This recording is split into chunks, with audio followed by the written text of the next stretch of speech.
क्या आप 40 LPA package gate करना चाहते हैं after completion of your graduation? आप किसी मल्टीनेशनल कंपनी के अंदर जॉब करना चाहते हैं? ठीक है, इस वीडियो के माध्यम से मैं शिवा गौतम आपको बताने वाला हूं कि यदि आपको टॉप एमएनसी के अंदर प्रिपेयर होना है, टॉप एमएनसी में जाना है, तो आपको किस तरीके से प्रिपरेशन करना होगा। यदि आप कॉलेज स्टूडेंट्स हैं या पास आउट स्टूडेंट्स हैं तो आपको क्या रोड मैप प्रिपेयर करना होगा टॉप मल्टीनेशनल कंपनी के अंदर जाने के लिए।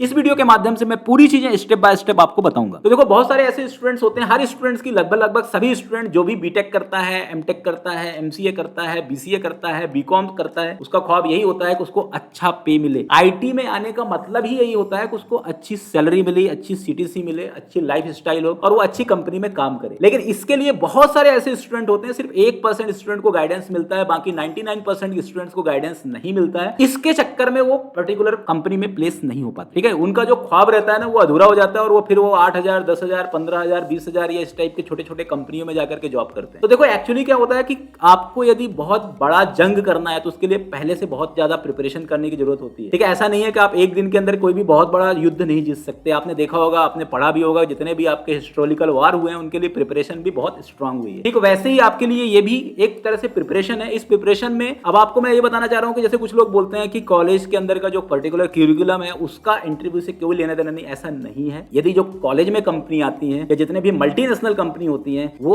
आपके कॉलेज के क्यूरिकुलम से, मतलब कॉलेज के सब्जेक्ट से भी कुछ टॉपिक्स के क्वेश्चन पूछते हैं। उनका मेन चेक करना ये होता है कि अभी अभी आप अच्छे हुए हो कि पहले से। आप देखो, बहुत सारी कंपनी में क्राइटेरिया होता है, बहुत सारी क्या, सभी कंपनी में लगभग क्राइटेरिया है। अब वो 10th का परसेंटेज देखते हैं, 12th का परसेंटेज देखते हैं, ग्रेजुएशन का परसेंटेज देखते हैं, और यदि आपने पीजी किया तो पीजी का परसेंट देखते हैं। तो ठीक है, वो पीजी देख लेना चाहिए। 10th, 12th और ग्रेजुएशन का क्यों देखते हैं? उसका रीजन ये है कि वो ये देखना चाहते हैं कि आप शुरुआत से आपने अच्छे से मेहनत कर रहे थे कि अभी अभी आपने अच्छा मेहनत चालू किया है। तो क्राइटेरिया देखने का मतलब ये होता है कि हर कंपनी ये चाहती है, हर मल्टीनेशनल कंपनी ये चाहती है कि जो सबसे ज्यादा क्रीम स्टूडेंट है कॉलेज का वो उनके कंपनी में आए। तो इसके लिए वो अलग अलग तरीके से क्वेश्चन पूछते हैं। तो मैं आपको बताना चाहता हूं कि यदि आप किसी भी कंपनी, जैसे अमेजन हो गया या माइक्रोसॉफ्ट हो गया, गूगल हो गया, मैं आपको कुछ सर्विस बेस्ड कंपनी की बात भी कर रहा हूं, अभी तो मैंने प्रोडक्ट बेस्ड कंपनी की बात की, टीसीएस हो गया, इन्फोसिस हो गया, कोई सा भी कंपनी हो गया, इस टाइप के कंपनी यदि आपके कॉलेज के अंदर आते हैं या आप ओपन कैंपस ड्राइव में जाते हो या फ्रेशर, तो आपसे वो क्या क्या क्वेश्चन पूछते हैं। तो सबसे पहले मैं आपको बताता हूं, देखो, क्यूरिकुलम वाइज मैं दो टाइप में डिवाइड कर देता हूं, कॉलेज क्यूरिकुलम वाइज या कॉलेज सब्जेक्ट के कौन कौन से सब्जेक्ट आपको अच्छे से प्रिपेयर करना चाहिए। ठीक है, और प्रोग्रामिंग लैंग्वेज की पार्ट में पार्ट 2 में डिस्कस करूंगा। पहले मैं कॉलेज क्यूरिकुलम सब्जेक्ट की बात करता हूं। तो सबसे पहले देखो, कॉलेज के अंदर डीबीएमएस एक ऐसा सब्जेक्ट है जिसको आपको बहुत स्ट्रांगली पढ़ना है, बहुत इन डेप्थ पढ़ना है, क्योंकि डीबीएमएस के अंदर के जो एसक्यूएल क्वेरीज हो गए, नॉर्मलाइजेशन कांसेप्ट हो गया, डीनॉर्मलाइजेशन कांसेप्ट हो गया, ज्वाइन ऑपरेशंस क्या होता है, ठीक है, एंटिटीज के अंदर रिलेशनशिप कैसे बनता है, ईआर डायग्राम आप क्रिएट करते आपको आनी चाहिए। आपको पर्टिकुलर वो कोई भी पर्टिकुलर 3-4 टेबल्स दे देंगे और बोलेंगे कि इन टेबल्स के बीच में क्या रिलेशनशिप है, तो ये आप डीबीएमएस अच्छे से कर लीजिए। दूसरा ये है कंप्यूटर नेटवर्किंग। कंप्यूटर नेटवर्किंग भी आपको बहुत अच्छे से आना चाहिए कि क्या पर्टिकुलर आपके प्रोटोकॉल्स कौन कौन से होते हैं। ठीक है, टीसीपी आईपी क्या होता है, ओएसआई लेयर क्या होते हैं, इसमें कौन कौन से लेयर्स होते हैं। ठीक है, इसके बाद आपको पता होना चाहिए कि पर्टिकुलर आपको, मतलब जितने भी नेटवर्किंग के कॉन्सेप्ट्स हैं वो सभी बहुत अच्छे से करिए। थर्ड आपका होता है कंपाइलर डिजाइन। ठीक है, कंपाइलर डिजाइन तो मतलब एक पर्टिकुलर फेवरेट सब्जेक्ट होता है हर इंटरव्यूअर का। जब भी आप इंटरव्यू में जाते हो तो कंपाइलर डिजाइन से रिलेटेड बहुत सारे क्वेश्चंस आपसे पूछे जाते हैं। तो ये 3 सब्जेक्ट हर इंजीनियरिंग स्टूडेंट्स को अच्छे से आनी चाहिए। तो इन सब्जेक्ट्स के अंदर के जो इंपॉर्टेंट कांसेप्ट हैं उनको आप बहुत अच्छे से सीखिए, क्योंकि ऐसे क्वेश्चंस भी पूछे जाते हैं कि आपने तो लिख दिया आपने बीसीए ऑनर्स किया है, आपने लिख दिया आपने बीटेक के अंदर 90, मतलब आपका A++ ग्रेड है, तो सामने वाला ये भी जानना चाहता है आपका क्यूरिकुलम के अंदर कौन से कोर्स के अंदर, कौन से सब्जेक्ट के अंदर आपका कितना कमांड है, इसको भी वो चेक करना चाहते हैं। इसलिए ये तीनों जो सब्जेक्ट मैं आपको बता रहा हूं ये आप जरूर पढ़िए। इसके बाद मैं आ जाता हूं अब प्रोग्रामिंग से रिलेटेड सब्जेक्ट की बात। तो प्रोग्रामिंग में आपको थोड़ा सा सी लैंग्वेज और C++ लैंग्वेज ये तो आनी ही चाहिए। यदि आप किसी भी मल्टीनेशनल कंपनी में जंप करना चाहते हो, C++ तो एक फाउंडेशन लेवल है। इसके बाद आपको डीएसए का बहुत थोरो नॉलेज होना चाहिए, क्योंकि जितने भी टॉप एमएनसी हैं वो डेटा स्ट्रक्चर एंड एल्गोरिथम्स तो आपसे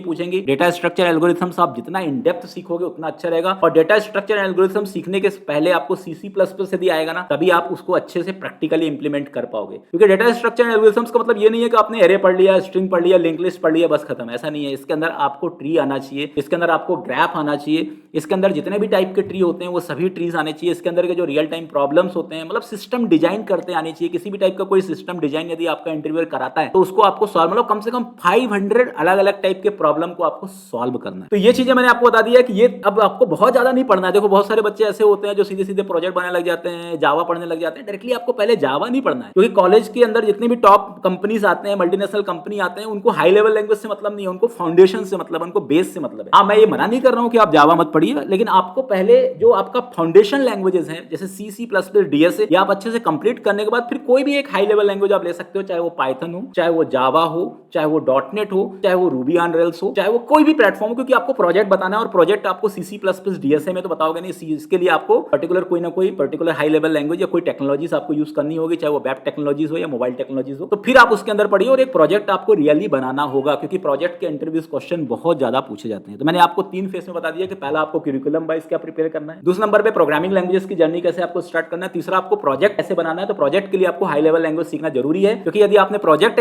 स्पेसिफाई करा तो सामने वाला इंटरव्यूअर यही पूछेगा आपने कौन से फ्रेमवर्क में प्रोजेक्ट बनाया, आपने इसमें रिएक्ट यूज किया, आजकल तो फ्रंट एंड भी चल रहा है, तो आपको रिएक्ट और एंगुलर, और इसके बाद आप जावा के अंदर आप स्प्रिंग बूट या हाइबरनेट इनका यूज कर सकते हो। तो मतलब इतना तो आपको आनी ही चाहिए यदि आपको बहुत बड़ी कंपनी को पिच करना है। यदि आपने ये सब चीजें बहुत अच्छे से कर लिया तो डेफिनेटली आप किसी भी मल्टीनेशनल कंपनी के अंदर जा सकते हैं, जो भी आपका गोल है। लेकिन इसके लिए आपका कॉलेज का जो क्राइटेरिया है वो भी मैटर करता है, क्योंकि मल्टीनेशनल कंपनी आपका इनिशियल से लेकर के लास्ट तक का पूरा स्कोर कार्ड देखते हैं। हालांकि कुछ कंपनी अभी रिलैक्सेशन दे रहे हैं, सर्विस बेस्ड कंपनी है कुछ, ठीक है, लेकिन अभी भी जो टॉप एमएनसीज है उसके अंदर का क्राइटेरिया तो फिक्स होता है। अब ये तो मैं बात करता हूं, ये तो मैंने पढ़ाई की बात कर दी। अब मैं बात करता हूं कि साथ में एक्स्ट्रा करिकुलम एक्टिविटीज भी आपके पास होना चाहिए, एक्स्ट्रा एक्टिविटीज भी आपके पास होनी चाहिए। अब इन सब चीजों को आप रिप्रेजेंट कैसे करोगे? जैसे आपको गिट का नॉलेज होना चाहिए, गिटहब का नॉलेज होना चाहिए। आपने जितना भी काम करा उसके लिए आप अलग अलग गिटहब के अंदर रिपोजिटरी बनाओ, कि आपका डीएसए का एक रिपोजिटरी बनाओ, उसमें डीएसए के जितने भी आपने प्रॉब्लम सॉल्व किए सब रखो, सीसी प्लस प्लस के जितने प्रोग्राम बनाए आप सब अपने गिटहब में रखो, ठीक है। गिटहब का लिंक आपको ट्विटर में पोस्ट करो, लिंक्डइन में पोस्ट करो, रोज आप बताओ कि आपने गिटहब के अंदर ये रिपोजिटरी बनाया, आपने डीएसए के या प्रॉब्लम सॉल्व किया। मतलब आपका जो सोशल मीडिया प्लेटफॉर्म है वो भी आपका एक्टिव होना चाहिए, क्योंकि आज के डेट में जो कंपनी होती है ना वो सभी तरीके से टेस्ट करती है कि आप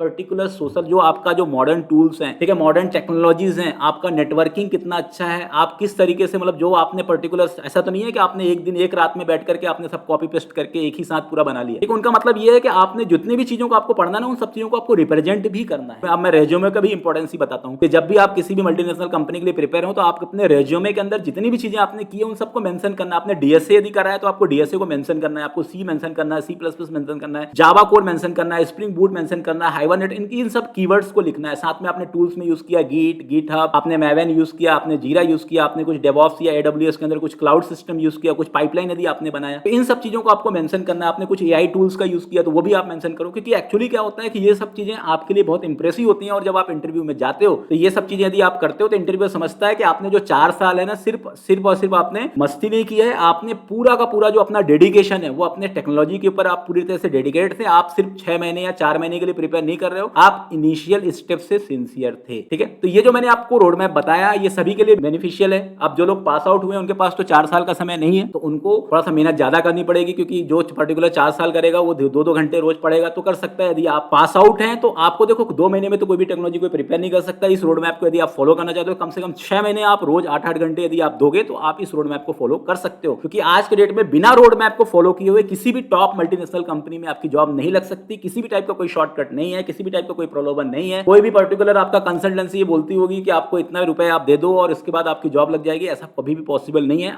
मैंने आपको जो रोड मैप बताया, यदि आप फ्रेशर लेवल पे किसी भी मल्टीनेशनल कंपनी में जाना चाहते हैं तो आपको ये रोड मैप फॉलो करना पड़ेगा। Thank you.